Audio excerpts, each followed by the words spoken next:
Hello football fans, welcome to final whistle. আমি থাকছি নাবিদ আবদুল্লাহ এবং আপনাদের সামনে নিয়ে এসেছি গত উইকে ইউরোপিয়ান ফুটবলে কী ঘটেছে না ঘটেছে এসব নিয়ে আলোচনা করতে।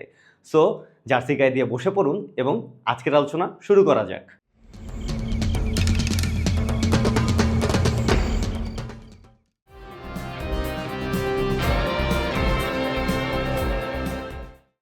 এই উইকে সবথেকে চমকপ্রদ ম্যাচ ছিল চেলসি ভার্সেস লিভারপুল। স্ট্যামফোর্ড ব্রিজে হওয়া এই ম্যাচটি 2-1 গোলে জিতে ফিরেছেন চেলসি। কিন্তু এই ম্যাচে সবথেকে আলো কেড়ে নিয়েছে 18 বছর বয়সী তরুণ ব্রাজিলিয়ান তারকা এস্তেভাও। তাকে এই এক মৌসুম আগেই সব ইউরোপিয়ান সব দলগুলো দলে ফেরানোর জন্য বেশ জোরালোভাবে আগাচ্ছিল। বার্সা, রিয়াল মাদ্রিদ, তারপর আরও অনেক ক্লাব, কিন্তু শেষ পর্যন্ত চেলসিতে যোগদান করলেন এই এস্তেভাও। তাকে মানুষজন মেসিনহোও বলতো, কারণ তার খেলায় নাকি মানে একটু মেসির ধরনস্বরূপ খেলা দেখতে পাওয়া যায়। তাই সব দলগুলোই আর কি তাকে দলে নেওয়ার জন্য বেশ জোরালোভাবেই আগাচ্ছিল। তবে সবশেষে তাকে দলে ফেরাতে সক্ষম হয় চেলসি। এই সিজনের শুরু থেকেই আমরা দেখতে পাই যে তাকে মূল দলের হয়ে খেলানো হচ্ছে চেলসির পক্ষ থেকে। তিনি বেশ কিছু ম্যাচে খেলেছেন, বেশ ভালোও খেলেছেন, কিন্তু সব আলো যেন তিনি কেড়ে নিয়েছেন এই লিভারপুলের বিপক্ষে ম্যাচে। এই লিভারপুলের বিপক্ষে ম্যাচে তিনি বদলি হিসেবে মাঠে নেমেছিলেন এবং বদলি হিসেবে মাঠে নামার পর থেকেই দেখা যাচ্ছিল সব মানে তাকে দিয়ে টোটাল খেলাটা চালানো হচ্ছে। মানে মিডফিল্ড থেকে বল তাকেই থ্রু দেওয়া হচ্ছে, তাকে দিয়েই বলটা চালানো হচ্ছে। মেইনলি বলা যায় যে যত ইম্প্যাক্টফুল আমরা দেখি আর কি, যখন ইম্প্যাক্টফুল কোনো প্লেয়ার এরকম মাঠে নামে, যেমন মেসিকে যখন মাঠে নামানো হয় বা মাঠে যখন মেসি থাকেন, তখন আমরা দেখি সব প্লেয়াররা তাকেই খোঁজেন, মানে তিনি আলটিমেটলি কিছু একটা ঘটিয়ে দিবেন। সো সেইমভাবেই এস্তেভাওকেও আর কি চেলসির সব প্লেয়াররাই খুঁজছিলেন তাকে দিয়ে খেলাটা চালানোর জন্য, কারণ তিনি কিছু একটা করে দেবেন, তিনি কিছু ম্যাজিক্যাল একটা কিছু করে দেবেন যে কারণে ম্যাচটা বের করে নিয়ে আসতে পারবে চেলসি। এবং শেষ পর্যন্ত চেলসি সেটা করেও দেখালো। একদম 90+5 মিনিটে মার্ক কুকুরের একটি পাসের মাধ্যমে গোল করে বসলেন এস্তেভাও এবং 3 পয়েন্ট নিয়ে ঘরে ফিরে আসলো চেলসি। সো তার এই দুর্দান্ত পারফরমেন্সের মাধ্যমে তিনি বুঝিয়ে দিয়েছেন যে তিনি কতটা ইম্প্যাক্টফুল একজন প্লেয়ার চেলসির জন্য।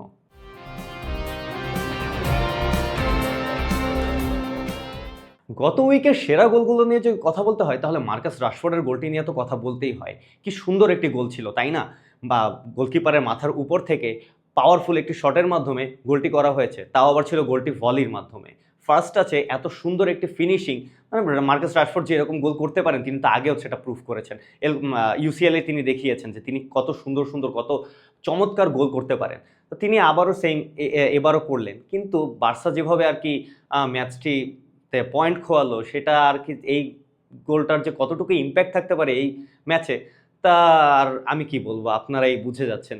সো এই কারণে যদি সব কিছু বিবেচনা করে আমার সেরা গোল একটাকে বেছে নিতে হয়, তাহলে আমার কাছে মনে হচ্ছে গত উইকের সবথেকে সেরা গোল ছিল চেলসি এবং লিভারপুল ম্যাচে মোইসেস কাইসেডোর করা সেই গোলটি। ম্যাচের মাত্র 14 মিনিট মোইসেস কাইসেডো বলটি নিয়ে আগালেন বক্সের দিকে। বক্সের বেশ কিছুটা পিছনে থেকেই একটা ডান পায়ের পাওয়ারফুল শটের মাধ্যমে টপ কর্নার গোলটি। কি চমৎকার একটি গোল, এবং লিভারপুলের এগেনস্টে এরকম একটি গোল করা বেশ চমৎকার একটি ব্যাপার। আর তার উপর তিনি বরাবর ফিনিশারও নয়, তিনি একজন সেন্ট্রাল মিডফিল্ডার, তিনি একজন ডিফেন্সিভ মিডফিল্ডারই বলা যায়। তিনি মোটামুটি ডিফেন্সিভ ওয়ার্ক রেটেই বেশি তার খেলায় প্রদর্শন করে থাকেন, কিন্তু তার কাছ থেকে এরকম একটি চমৎকার গোল আসা অবশ্যই আশ্চর্যজনক। আর তার উপরে জিনিসটা যে কত ইম্প্যাক্টফুল তা তো আমরা বুঝতেই পারছি, কারণ ম্যাচের শুরুতে এরকম আর্লি অন দ্য স্টেজ এত সুন্দর একটি গোল করার মাধ্যমে লিড নিয়ে আসা, তাও আবার লিভারপুলের বিপক্ষে যারা এত ভালো ফর্মে ছিলেন। যদিও গত এক ম্যাচে হচ্ছে 2-1 ম্যাচ ধরে তারা তেমন ভালো পারফর্ম করতে পারছে না, তবুও এটা তো লিভারপুল ইপিএল এর টপ 5 রেসে অথবা টপ 6 রেসে থাকার জন্য এই লিভারপুলের এগেনস্টে উইন নিয়ে আসাটা তো কতটা গুরুত্বপূর্ণ আমরা সবাই জানি। তো এরকম একটি ইম্প্যাক্টফুল ম্যাচে এরকম একটি ইম্প্যাক্টফুল গোল করাটা অবশ্যই প্রশংসার দাবিদার। তাই আমার কাছে মনে হচ্ছে মোইসেস কাইসেডোর করা এই গোলটি এই উইকের সেরা গোল।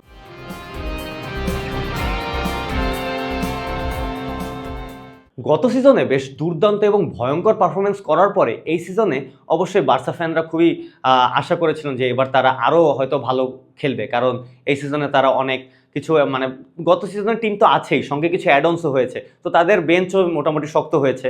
সো এরপরেও বার্সার এরকম পরপর 2 ম্যাচের এরকম ডিজাস্টার্স পারফরমেন্স হওয়ার কারণটা কি? আমার কাছে খুবই শকিং লেগেছে বিষয়টা, কারণ হান্সি ফ্লিক তার যথারীতি তিনি যেভাবে খেলাতে চান তিনি সেভাবেই খেলাচ্ছেন, কিন্তু তবুও তারপরেও তাদের তেমন আশানুরূপ ফল আসতেছে না। আর গত 2 ম্যাচে তো খুব বাজে পারফরমেন্স হয়েছে পিএসজির সাথে সেকেন্ড হাফ এবং গত সেভিয়ার সাথে ম্যাচে পুরো 90 মিনিট মানে খুবই জঘন্য ম্যাচ, মানে কোনোভাবে এটা বার্সা স্বরূপ খেলা নয়। সো এটা আমার কাছে খুবই শকিং লেগেছে। আপনাদের কাছে কেমন লেগেছে সেটা অবশ্যই আমাকে জানাবেন।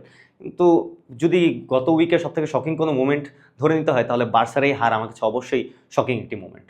তো চলুন বার্সা নিয়ে যেহেতু কথা হচ্ছে তাহলে আরেকটু বার্সা কেন এরকম সাফার করছে বা কেন এত মানে ডিজাস্ট্রাস পারফরমেন্স করছে, তো এই নিয়ে একটু কথা বলা যায়। বার্সেলোনার বেশ কিছু ইনজুরি লিস্ট রয়েছে। বার্সেলোনা অনেক দিক থেকে সাফার করছে ইনজুরির দিক থেকে।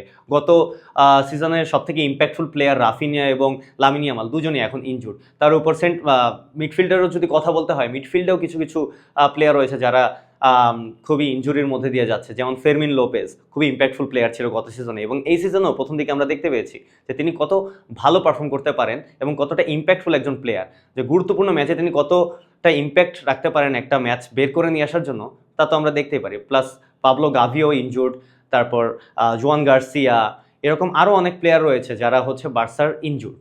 সো এই কারণে তো একটা ঘাটতি রয়েছেই। তবে এত শত ইনজুরির কথা বাদ দিয়েও যে সকল প্লেয়ার ফিট রয়েছে বার্সার জন্য সে সকল প্লেয়াররাও তেমন ভালো পারফর্ম করতে পারছেন না। গত সিজনে আমরা দেখেছি, যেমন ড্যানি অলমোর যদি কথা বলি, ড্যানি অলমো গত সিজনে চমৎকার পারফর্ম করেছেন। তিনি বেশ কিছু এমন ম্যাচ রয়েছেন যে তিনি একাই বের করে নিয়ে এসেছেন ম্যাজিক্যাল মোমেন্টের মাধ্যমে, কিন্তু এই সিজনে তিনি তেমন ভালো খেলতে পারছেন না। আমরা সবাই জানি তিনি কতটা ইম্প্যাক্টফুল একজন প্লেয়ার। তিনি টাইট স্পেসে কত ভালো, তার পাসিং রেঞ্জ কত ভালো, তিনি ফরওয়ার্ডকে কত সুন্দর প্লে মেকিং করে বলটি থ্রু করতে পারেন, অথবা তার ফাইনাল থার্ডে পাসিং রেঞ্জের কথা যদি আমরা বলি, আমরা সবাই জানি সেটা খুবই দুর্দান্ত। তিনি সেই আরবি লাইপজিগ থেকে আমরা দেখে আসতেছি তিনি কত দুর্দান্তভাবে প্লে মেকিং করতে পারেন, একজন প্রপার নাম্বার 10 হিসাবে তিনি খেলতে পারেন। কিন্তু এই সিজনে যেন আমরা এই দেখতে পাচ্ছি এই বার্সার অ্যাটাকিং মিডের এই ঘাটতিটা, যেহেতু ফেরমিন লোপেজ ইনজুড, তো ড্যানি অলমো বাজে পারফর্ম করার পরেও তাকে চেঞ্জ করার মতো কোনো সুযোগ নেই বার্সার কাছে। যদিও বার্সার কাছে কিছু ইয়াং প্লেয়ার রয়েছে, যেমন দ্রো ফার্নান্দেস রয়েছে, তাকে হয়তো খেলানোর সুযোগ দেওয়া যেত, কিন্তু হান্সি ফ্লিক হয়তো তার উপরে ভরসাটা করতে পারছেন না। আর যদি বার্সার ব্যাকলাইন নিয়ে কথা বলতে হয়, বার্সার ব্যাকলাইনে তো খুবই দুর্দশা চলছে। ইনিগো মার্টিনেজ চলে যাওয়ার পরে বার্সার ব্যাকলাইনে যে কি বড় একটি ঘাটতি দেখা দিয়েছে তা তো আমরা সবাই বুঝতে পেরেছি। এখন আমরা এক একদিন দেখি এক একটা সেন্টার ব্যাক পেয়ারিং খেলানো হচ্ছে, কখনো কুবার্সি আরাউহো, কখনো কুবার্সি এরিক গার্সিয়া, কখনো বা এরিক গার্সিয়া এবং ক্রিস্টেনসেনকে। সো এই যে হাইল্যান্ড ডিফেন্স খেলানোর জন্য কিন্তু একটা প্রপার স্ট্রাকচার দরকার, প্রত্যেকটা প্লেয়ারের মধ্যে বরাবর আন্ডারস্ট্যান্ডিং থাকা দরকার। যেহেতু বারবার এই সেন্টার ব্যাক পেয়ারিংটা চেঞ্জ হচ্ছে, সো তাদের একটা আন্ডারস্ট্যান্ডিংয়ের মধ্যেও ঘাটতি দেখা যায় বলে আমার কাছে মনে হচ্ছে। এই কারণে হাইল্যান্ড ডিফেন্সেও বেশ ধরা খেয়ে যাচ্ছে বলে আমার কাছে মনে হয় বার্সা। কারণ এই সেভিয়ার বিপক্ষে যদি আমরা দেখি, সেভিয়া এবং পিএসজি দুইটা টিমই বার্সার এই হাইল্যান্ড ডিফেন্সকে প্রপার ইউটিলাইজ করেছে, এবং প্রপার ইউটিলাইজ করার মাধ্যমে তারা বার্সার কি দুর্দশা করেছে তা তো আপনারা দেখতেই পেয়েছেন। অপরদিকে বার্সার ওয়ার্ক রেটও এই সিজনে কমে গিয়েছে বলে আমার কাছে মনে হচ্ছে, কারণ গত সিজনে কতটা হাই অ্যাগ্রেসিভ প্রেসিংয়ের মাধ্যমে বার্সা খেলছিলেন এটা তো আমরা সবাই জানি। এর মূল হাতিয়ার হয়তো ছিলেন রাফিনিয়া গত সিজনে অপোনেন্টের ব্যাকলাইনকে এত অ্যাগ্রেসিভভাবে প্রেস করতেন যে অপোনেন্ট কোনো না কোনো ভুল করতেন এবং সেখান থেকে কাউন্টার অ্যাটাকের মাধ্যমে বার্সা হয়তো গোল করে ফেলতো।